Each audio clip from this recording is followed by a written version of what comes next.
Pour nous, la laïcité comme l'égalité des sexes sont des acquis justement parce qu'ils protègent le libre arbitre et l'autonomie des citoyens. Ici, nous tenons à nous prononcer au nom de ces mêmes valeurs contre toute atteinte à la liberté des croyants et des croyantes, à vivre librement les prescriptions de leur religion.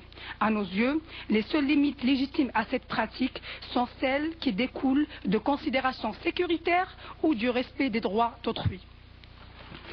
De façon plus particulière, concernant le voile, nous nous déclarons contre son interdiction, que ce soit à l'école ou dans la fonction publique.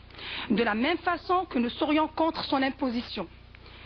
Être humain à part entière et personne autonome, il est essentiel que nous, les femmes musulmanes, nous soyons respectés dans notre libre arbitre. Le troisième message de notre association consiste à dire à nos concitoyens de toute origine qu'il est important pour nous tous de reconnaître que notre société vit un malaise identitaire. La majorité des pays occidentaux vivent actuellement à l'heure de la question identitaire. Selon nous, s'il est important de trouver une solution à ce malaise identitaire, il n'est pas nécessaire de le vivre sous un mode dramatique ou sous le mode de la crise. De même, il nous est interdit d'instrumentaliser ce malaise pour des raisons politiciennes ou par opportunisme électoral. Notre quatrième message porte sur cette question de la diversité culturelle. Le Québec est une société plurielle.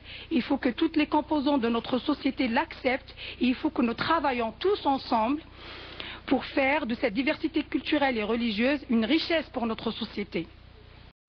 Enfin, nous appelons l'ensemble de nos concitoyens à ouvrir un débat véritable, serein et permanent sur la question du vivre ensemble au sein de notre société.